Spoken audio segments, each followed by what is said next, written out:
Request Vashishtha గారిని and producer Vicky గారిని. వశిష్ఠ గారు, ఓవర్ టు యూ. ఆయనకి బర్త్డే విషెస్ చెప్పి మీ స్పీచ్ స్టార్ట్ చేయాల్సిందిగా.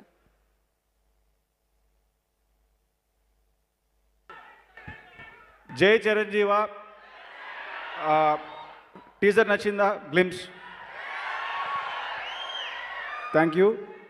బాస్కి అడ్వాన్స్గా wish you happy birthday. Chiranjeevi గారికి జన్మదిన శుభాకాంక్షలు. ఈ 70 years కాదు, ఇంకా చాలా బర్త్డేస్ జరుపుకోవాలని కోరుకుంటున్నాను. జై చిరంజీవ. Thank you. విక్కీ గారు ప్లీజ్. బాస్కి హ్యాపీ బర్త్డే అండి. విక్కీ గారు చాలా తక్కువ మాట్లాడుతూ ఉంటారు, బట్ ఎస్ ఒక సూపర్ డూపర్ హిట్ని మనకి ఇవ్వబోతున్నారు అనమాట. వశిష్ఠ గారు, thank you so much for the glimpse. So yes, thank you.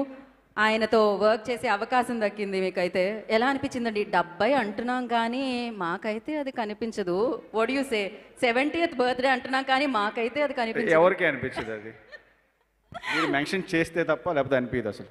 Exactly. So thank you sir, thank you so much once again. Thank you. Thank you. Vasishta గారు మాట్లాడాలి అంటున్నారు. ఇంకేమైనా ఏమడుగుదాం ఒకసారి వశిష్ఠ గారు.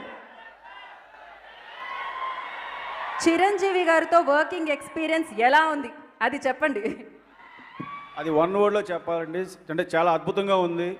అది నేను ఒక లైన్లోనో స్టేట్మెంట్లోనో చెప్పలేను. బికాస్ ఆయనతో వర్క్ చేసింది ఏది కూడా ఏ రోజు మర్చిపోలేను నేను. అంత వండర్ఫుల్ ఎక్స్పీరియన్స్ ఇచ్చారు ఆయన నాకు. Thank you so much. Cinema మాట్లాడుతుందబ్బా.